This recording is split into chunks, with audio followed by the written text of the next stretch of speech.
지내셨습니까? 설 명절 후에 우리가 사순절 첫 번째 주일로 예배 드리고 있는데요. 저는 이번 설 명절 때 좀 작은 은혜이지만 또 믿음의 또 놀라운 역사를 경험하는 시간이어서 더 감사했습니다. 인천 또 그리고 인천에서 군산으로 또 군산에서 대전으로 이렇게 명절을 새러 다녀왔는데요. 차가 하나도 안 막혔어요. 그래서 오히려 휴게소를 두 번 이렇게 일부러 쳤다 갔는데도 평소보다 더 빨리 집에 갈 정도로 아주 수월하게 피곤하지 않게 잘 다녀왔습니다.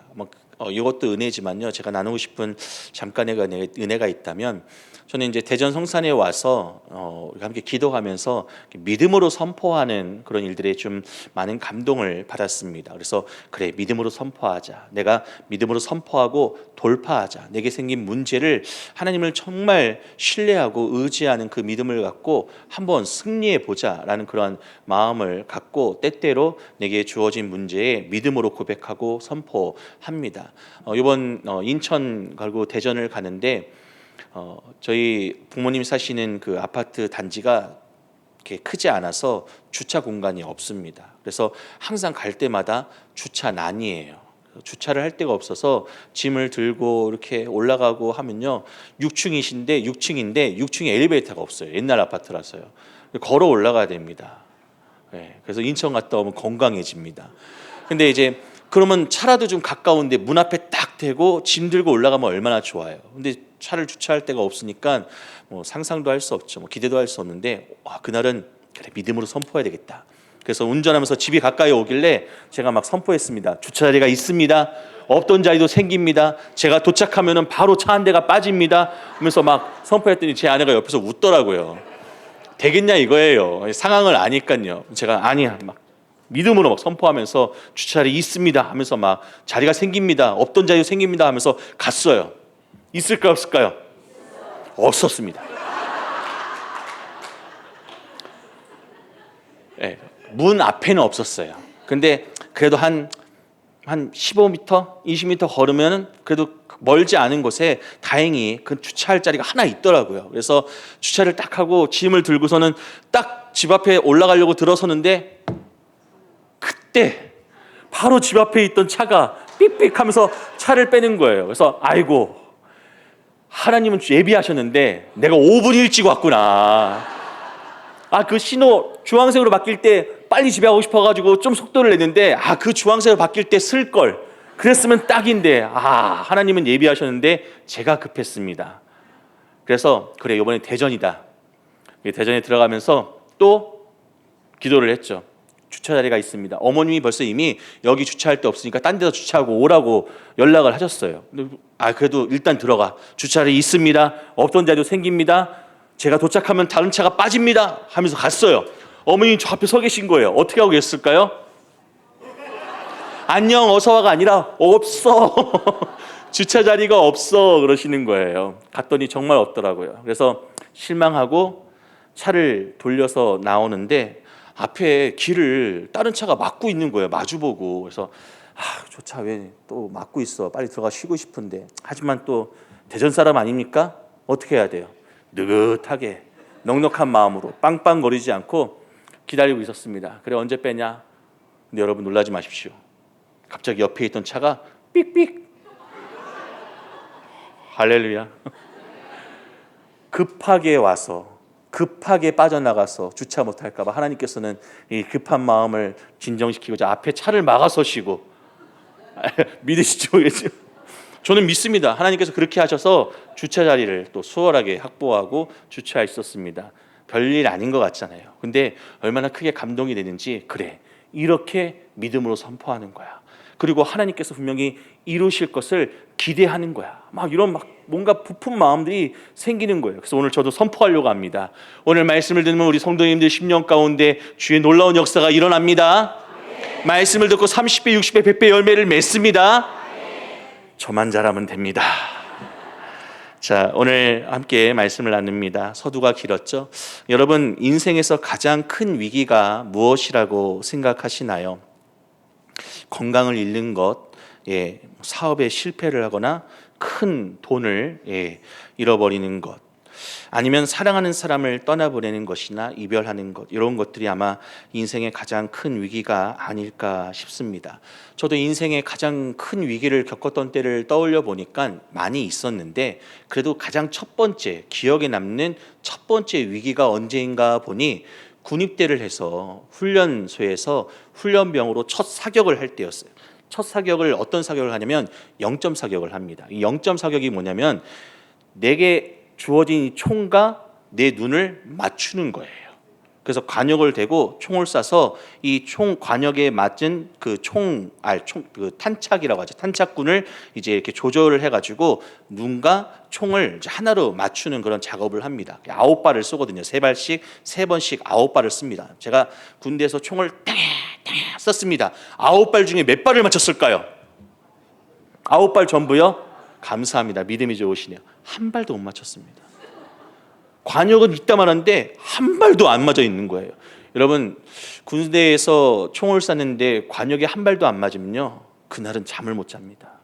그때부터 얼차려가 시작되는 거예요. 엎어졌다, 누웠다, 일어났다, 뛰었다, 무릎을 꿇었다, 막 섰다, 그러면서 훈련을 합니다. 그리고 다음 날 이제 다시 총을 쏘는데 잠이 안 오는 거예요. 왜냐면 인생의 첫 경험한 실패였거든요. 제가 여러분 믿지 못하시겠지만 온실 속에서 자란 화초처럼 어하둥둥 귀하게 자랐습니다. 귀하게 자랐어요. 이렇게 겉모습은 그렇지 않지만 귀하게 자랐습니다. 그래서 이렇게 크게 인생의 풍파를 경험해 본 적이 없는데 그때 처음 실패를 맛보고 내 인생의 위기라고 느낄 정도로 큰 어려움을 겪었습니다. 잠이 안 오는 거예요. 다음 날 또 쏴야 되는데 쏘는데 또 안 맞으면 어떡해요? 그럼 또 얼차려잖아요. 그러니까 잠이 안 오는 거예요. 그래서 어떻게 하면 총을 잘 쏘고 또 관역에 총알이 잘 맞을까 고민을 했더니, 그래, 어깨에 견착이라고 하는데 총을 꽉 견착해서 흔들리지 않게 하고 총을 쏘면 잘 맞을 거야, 이렇게 생각을 하고 다음 날 총을 쐈습니다. 9발 중에 몇 발이 맞았을까요? 6발이요? 권사님 좀 더 쏘주세요. 8발이요? 감사합니다. 9발 중에 9발을 다 맞췄습니다. 근데 놀라시면 아니에요. 이게 박수 칠 일이 아니에요. 9발은 그냥 이제 총 쏠 준비가 됐다라고 하는 거예요. 그러면 이제 어디로 가냐? 실거리 사격장으로 갑니다. 그러면 100m, 200m, 250m의 표적이 세워져 있습니다. 이렇게 북계래군 이렇게 딱 이렇게 서 있는 이런 빨간색 별을 탁 쏘고 이렇게 서 있어요. 그럼 그 관역을 맞추는데 100m는 그래도 그나마 여기 앞에 있어요. 근데 200m는 멀어요. 250m는 점으로 보여요, 관역이. 그래서 멀중이라고 고개를 끄덕거리시네요. 이 훈련을 이렇게 하거든요. 시간이 지나도 잊혀지지 않습니다. 20발을 쏴요. 여러분 20발 중에 몇 발을 맞췄을까요? 네? 한 발요?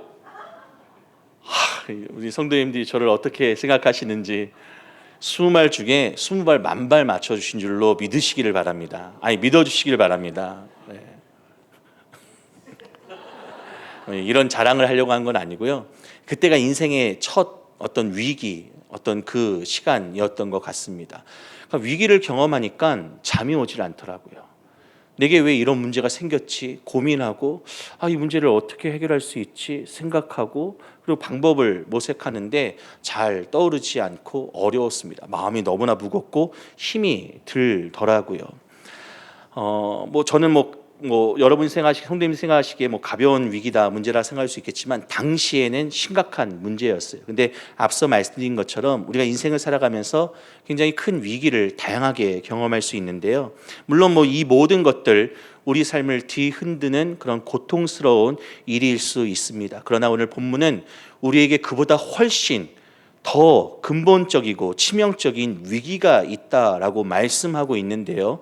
그것이 바로 무엇인가요? 하나님의 영광이 우리 삶에서 떠나는 것. 이것이 바로 가장 치명적이고 심각하고 근본적인 위기다, 문제다라고 말씀하고 있습니다. 오늘 본문에는 한 여인의 비극적인 출산 장면이 등장하는데요. 자, 그 내용을 좀 보려고 합니다. 아기가 태어나는 축복의 순간임에도 불구하고 성경은 그 기쁨을 기록하는 대신에 뭐라고 쓰고 있냐면 이가봇이라고 기록을 하고 있습니다. 이가봇이 무슨 뜻일까요? 이가봇은요, 바로 하나님의 영광이 이스라엘에서 떠났다, 사라졌다, 없다라고 하는 뜻입니다. 하나님의 임재가 사라진 인생, 하나님의 영광이 떠난 공동체, 아주 크게 어려움을 겪고 위기를 맞이한 것이죠. 바로 영적인 황무지가 되었다라고 하는 것이 이가봇입니다. 그리고 지금 이스라엘이 경험하고 있는 것이 이가봇이에요. 이 상황이 얼마나 처참한지를 오늘 말씀이 우리에게 보여주고 있습니다. 자, 오늘 우리는 비느하스의 아내의 죽음과 비느하스의 아내의 죽음과 그리고 그 여인이 남긴 마지막 유언을 통해서 우리 신앙의 현 주소를 점검해 보려고 합니다. 그리고 우리가 진정으로 두려워해야 할 것이 무엇인지, 그리고 다시 회복해야 될 그 영광이 무엇인지 함께 말씀을 나누면서 소망을 품을 수 있기를 바랍니다. 자, 먼저 오늘 본문 19절 말씀인데요. 우리 말씀을 함께 한 목소리로 읽어보겠습니다. 시작. 그의 며느리인 임신하여 해산 때가 가까웠더니 하나님의 괴를 빼앗긴 것과 그의 시아버지와 남편이 죽은 소식을 듣고 갑자기 아파서 몸을 굽으려 해산하고. 비느하스의 아내는 이스라엘의 당시 실권자였죠. 바로 엘리 제사장의 며느리였고요. 그녀는 당시 남부러울 것 없는 그런 배경을 가졌던 사람입니다. 그런데 그녀가 마주한 현실은 너무 비참합니다. 전쟁에서 패하고 법궤를 빼앗기고요. 또 시아버지 엘리 제사장과 남편 비느하스가 죽었다라고 하는 그 소식을 한꺼번에 듣습니다.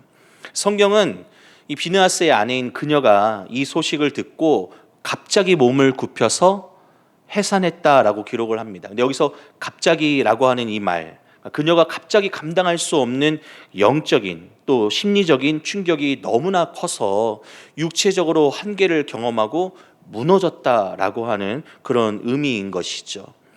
여러분, 그녀를 가장 고통스럽게 했던 내용 중에 우선순위를 주목해야 됩니다. 그녀에게 있어서 남편의 죽음, 시아버지의 죽음, 이스라엘의 전쟁 패배가 중요해서 앞서는 것이 아니라 성경은 가장 먼저 하나님의 괴를 빼앗긴 것, 이것을 먼저 언급을 하고 있습니다. 그러니까 시아버지와 남편의 죽음도 슬픈 일이지만 정신적으로, 심리적으로, 육체적으로, 영적으로 무너지게만 할 만한 굉장히 큰 충격이었지만요, 신앙과 이스라엘의 중심이었던 하나님의 임재가 있는 이 법궤, 이 언약궤를 잃어버린 것이 그녀에게는 삶의 지탱점을 잃어버린 것 같은 그런 큰 충격이었던 것입니다. 그래서 하나님의 궤를 잃어버린 것을 먼저 언급하고, 그리고 그 다음에 계속해서 중첩되는 사건들로 그녀가 큰 충격을 받고 해산하게 됩니다. 죽음에 이르게 되는 것이죠. 그런 그녀의 모습을 우리에게 비추어 볼 때 우리는 고난이 우리 삶에 닥칠 때 무엇 때문에 가장 아파하는지를 점검해 봐야 합니다. 내 자존심이 상해서, 아니면 내 소유가 줄어들어서 가장 아프고 어려운가요? 하나님을 진정으로 믿는 성도는요, 내 삶의 형편이 어려워진 것보다 그 고난으로 인해서 혹 하나님과의 관계가 멀어지거나 소홀해지거나 하나님을 향한 나의 마음이 약해지거나 또 내 안에서 하나님의 영광이 가려지는 것을 더 걱정하고 아파해야 합니다. 그래서 우리는 이렇게 믿음으로 고백해야 하는 것이죠. 주님, 내 삶에 문제가 많지만 저는 주님께서 나를 외면하지 않을 줄로 믿습니다. 지금 당장 어렵고 힘들고 괴롭지만 주님이 나와 함께 계시니 버틸 수 있습니다. 견딜 수 있습니다. 이길 수 있습니다. 라고 선포하고 이 고백하는 이 믿음이 바로 우리로 하여금 삶의 가장 어려운 고난과 어려움 속에서 잘 이겨낼 수 있게 하는 것이죠. 여러분 고난 속에서 그 문제를 보고 계십니까? 아니면 지금 나와 함께 하시는 하나님을 바라보고 계십니까? 우리 삶에 있어서 고난이 문제가 아니라 하나님의 영광이 가려워지지는 않을지, 하나님과 더 관계가 멀어지지는 않을지, 내가 하나님을 집중하지 않고 의지하지 않고 세상에 마음을 두지 않을지, 그것을 더 염려해야 합니다. 자, 이제 이렇게 슬퍼하는 비느하스의 아내에게 주변 사람들이 와서 뭐라고 위로의 말을 전합니다. 그런데 그때 이 여인의 모습이 어땠을까요? 20절과 21절 말씀에 나오는데요. 20절은 제가, 21절은 여러분이 읽겠습니다. 죽어갈 때에 곁에 서 있던 여인들이 그에게 이르되 두려워하지 말라. 내가 아들을 낳았다 하되 그가 대답하지도 아니하며 관념하지도 아니하고 이르기를 영광이 이스라엘에서 떠났다 하고 아이 이름을 이가봇이라 하였으니 하나님의 괴가 빼앗겼고 그의 시아버지와 남편이 죽었기 때문이며. 네, 아이를 낳는 여인에게 가장 좋은 소식은 아이가 건강하게 태어났다라고 하는 그런 말일 것입니다. 특히 기업 이을 그런 남자 아기의 탄생을 기다렸던 이스라엘의 문화상 너가 아들을 낳았다라고 하는 소식은요, 정말 불행 중에서, 고난 중에서, 아픔 속에서 가장 큰 위로와 기쁨이 될 만한 그런 사건이고 소식입니다. 하지만 죽어가는 비느하스의 아내에게 그 소식은 아무런 의미도 기쁨도 되지 않았습니다. 그녀는 대답도 하지 않고요, 마음을 두지도 않았다라고 합니다. 옆에서 아들이 태어나서 야, 정말 다행이다, 아기가 건강하게 태어났어, 아들이야, 우렁차게 우는 이 소리를 들어봐, 안고 젖도 먹이고 예뻐해줘, 얼굴 좀 봐봐. 근데 신경도 쓰지 않고 그 아이가 울든 말든 아들이든 말든 마음을 두지 않았다라고 말합니다. 그리고 그 아이의 이름을 뭐라고 하나요? 이가봇이라고 짓습니다. 그러니까 영광이 없다라고 하는 뜻이에요. 가봇, 영광이 없다. 왜 비느하스의 아내는 아들을 낳고도 기뻐하지 못했을까요? 충분히 기뻐할 수 있는 상황이고, 우리가 앞서 이 사무엘을 얻고자 했던 이 한나의 이야기들을 봤을 때, 기억할 때에 얼마나 기쁜 소식이고 기다렸던 일인지 잘 알지 않습니까? 그런데 지금 이 비느하스의 아내는 아이를 낳았어요. 건강하게 낳았어요. 아들을 낳았어요. 그런데 기뻐하지 않고 그 아이의 이름을 거의 저주하듯이 이가봇이라고 짓습니다. 그 이유는요, 바로 하나님의 영광이 떠난 이스라엘에서 태어난 이 아이가 소망이 있겠냐라고 하는 것입니다. 아이가 살아갈 이스라엘의 환경과 지금 이 상황을 보니 소망이 없다라고 하는 거예요. 아무리 좋은 조건과 환경이 주어져도 그 중심에 하나님이 계시지 않는다라고 하면 그것은 축복이 아닙니다. 오히려 비극일 수 있음을 여러분 깨달으시기를 바랍니다. 그래서 내가 성공했어요. 그런데 하나님이 없는 성공을 했어요. 그러면 그 성공은 축복이 아닙니다. 우리의 삶을 망가뜨릴 수 있는 저주일 수 있습니다. 그렇기 때문에 여러분, 성공했다고 너무 좋아하지 마십시오. 성공한 것을 두고 하나님이 기뻐하신지, 하나님께 영광을 아니, 이 성공을 하나님이 이끄셨는지, 함께 하셨는지, 내가 하나님을 의지하고 믿음으로 바라보고 하나님을 신뢰했더니 얻은 성공인지 그것을 살펴봐야 합니다. 하나님이 없는 것은 우리에게 축복일 수가 없습니다. 이 여인이 아이가 건강하게 태어났음에도, 그리고 아들임에도 정말 불행 중에 그래도 웃을 수 있는 그런 행복한 일이 생겼음에도 불구하고 이가봇, 하나님의 영광이 떠났다라고밖에 할 수 없었던 이유는 바로 이 아이가 살아갈 환경을 보니, 상황을 보니, 이스라엘 보니 소망이 없었기 때문에 그렇습니다. 여러분, 세상 사람들은 성공하고 돈을 벌면 그것이 영광이라고 생각을 합니다. 그렇게 말을 합니다. 너도 그런 성공, 그런 영광을 경험하고 얻어야 되지 않겠냐라고 말을 합니다. 그러나 우리 믿는 성도들은요, 하나님의 영광이 없는, 하나님이 없는 이 성공은 바로 이가봇임을 여러분 깨달으시기를 바랍니다. 하나님이 계시지 않는 화려한 집, 하나님이 주인 되지 않는 자녀의 앞길, 껍데기에 불과합니다. 지금 비록 조금 부족하고 연약하고 우리가 어렵더라도 하나님이 함께 계시고 하나님의 영광이 나의 삶 가운데 있고 우리가 하나님을 의지하고 있다면은 그것이 바로 잘 되는 길이고 복된 삶이며 곧 결국 성공하고 승리할 인생임을 믿으시기를 바랍니다. 하나님의 영광이 가득하다라고 하는 뜻을 가진 말이 무엇이냐면 이가봇과 반대되는 말로 쉐키나라고 말을 합니다. 저는 이 쉐키나가 오히려 우리가 살아가는 이 삶 가운데 있어야 할 줄로 믿습니다. 세상에 비록 실패했어도 쉐키나 하면 성공한 것입니다. 우리가 지금 부족해도 쉐키나 하면 우리는 넉넉한 것입니다. 바로 이 쉐키나, 하나님의 영광이 나의 삶 가운데 가득하다, 충만하다, 넘쳐난다, 이 쉐키나 인생이야말로 성공이며 승리인 줄로 믿으시기를 바랍니다. 자, 우리는 세상의 위로인 이 말씀을 보면 아들을 낳았다, 성공했다, 이런 것에 안주하는 자들이 아니죠. 내 안에 하나님의 영광이 머물고 있는지에 목숨을 거는 자들입니다. 그래서 이 사순절 기간 우리가 더 구별되이 나아가야 될 것은 하나님의 영광이 나의 삶 가운데 가득하도록 위하여서 더 말씀을 붙들어야 될 시간이고요, 구별되이 하나님을 믿음으로 섬겨야 될 시간이고요, 그러하기 위해서 화목한 전도로 나와야 할 때임을 믿으시기를 바랍니다. 제가 지금 봤어요. 네. 아멘 안 하신 분 지금 몇 분 계세요. 네. 제가 지금 저장할 수 있습니다. 네. 여러분, 바라기는 이가봇이 아닌 쉐키나 인생을 사시기를 축복합니다. 그래야 소망이 있습니다. 우리 인생에 소망이 있습니다. 이제 마지막 22절 말씀을 함께 보실게요. 22절 말씀 함께 읽겠습니다. 시작. 또 이르기를 하나님의 궤를 빼앗겼으므로 영광이 이스라엘에서 떠났다 하였더라. 21절 말씀에서 이미 고백한 내용이 반복되고 있죠. 그런데 제가 왜 이렇게 따로 말씀을 보냐면요, 반복이기 때문에 그렇습니다. 성경에서 반복되는 것은요, 큰 의미를 갖습니다.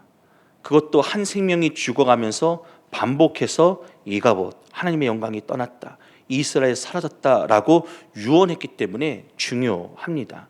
비느하스의 아내는요, 영광이 이스라엘에서 떠났다라고 유언을 반복하면서 생을 마치는데요, 그녀는 개인적인 슬픔, 그러니까 내가 과부가 되었다, 내 아이는 고아로 살 것이다 라고 하는, 우리 집안은 망했다,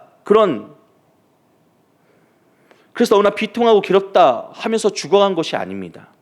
마땅히 슬퍼하고 괴로워할 수 있는 상황보다 하나님의 임재가 사라진 이스라엘의 공동체의 운명을 더 깊이 안타까워하면서 탄식했던 것입니다. 이 짧은 구절이요, 당시 이스라엘이 영적으로 파괴된 것을 한 여인의 입술을 통하여서 선언한 것입니다. 어쩌면 국가의 영적 장례식, 그런 것과 같은 그런 말씀입니다. 여러분, 법궤를 빼앗긴 것은요, 단순히 나무 상자를 뺏긴 것이 아닙니다. 하나님을 쉽게 무시하고 종교를 이용해서 자신의 이익을 취하고 또 그리고 악한 일을 서슴지 이 홈리와 비느하스처럼 이스라엘에 대해 하나님께서 스스로 영광을 거두어 가신 것입니다. 하나님께서 스스로 영광을 거두신 거예요. 법궤를 빼앗겼지만 하나님께서 스스로 빼앗기게 하신 겁니다. 이 사실을 어떻게 알 수 있습니까? 어떻게 알 수 있냐면요, 하나님께서 전쟁에 패하신 것으로 알 수 있습니다. 하나님의 법궤를 블레셋 손에 넘기신 것을 통해서 알 수 있습니다. 전쟁은 여호와께 속한 것입니다. 전쟁은 여호와께 속했기 때문에 여호와의 이름을 힘입어서 나간 다윗이 골리앗을 쓰러뜨릴 수 있었던 것이에요. 전쟁은 여호와께 속한 것이기에 애굽에서 탈출한 이스라엘이 가나안 땅을 점령할 수 있었던 것입니다. 여리고성을 무너뜨릴 수 있었던 것입니다. 하지만 이스라엘이 전쟁에 패하고 또 그리고 그럼에도 불구하고 블레셋 손에 법궤를 빼앗겼다라고 하는 것은 하나님이 임하시면 털끝 하나도 건들 수 없는 그 상황을 이스라엘의 패배로, 법궤로 빼앗기게 하셨기에 하나님이 그것을 용인하신 것이죠. 하나님께서 그렇게 만드신 것입니다. 이스라엘의 범죄함이, 하나님을 향한 무시와 외면이 우상을 숭배하고 여호와 이름을 망령되이 여기는 이스라엘을 향한 하나님의 가슴 아픈 결단이었고요, 바로 이가봇이었습니다. 여러분, 분명한 한 가지 이 사실을 기억하시기를 바랍니다. 하나님께서는 하나님을 이용하려는 자들에게 이용당해 주시는 분이 아니십니다. 물론 우리를 긍휼히 여기셔서 어린 자녀가 뻔히 보이는 거짓말로 부모님의 마음을 얻으려고 그렇게 할 때가 있잖아요. 그러면은 다 알면서도 귀엽고 또 그리고 애틋하니까 모른 척 그 어린 자녀의 그것을 다 받아주고 들어줍니다. 그러실 수 있어요. 하지만 악한 행실을 일삼고 하나님을 가볍게 여기고 무시하는 자들의 뜻대로 움직이시는 분이 아니시다라고 하는 거예요. 오히려 큰 심판과 죄의 결과가 그들에게 예정되어 있을 뿐이죠. 그렇기 때문에 우리의 신앙생활이 이가봇이 되지 않기 위해서 노력을 해야 합니다. 하나님은 아시기에 주님 앞에서 거짓되지 않게 진실되게 살기 위해서 노력해야 됩니다. 어떻게 노력해야 될까요? 그것은요, 하나님을 내 소원을 들어주는 수단으로 삼고 이용하지 말아야 하는 것이죠. 내가 하나님을 다스리는 것이 아니라 하나님께서 나를 다스리시도록 그렇게 해야 합니다.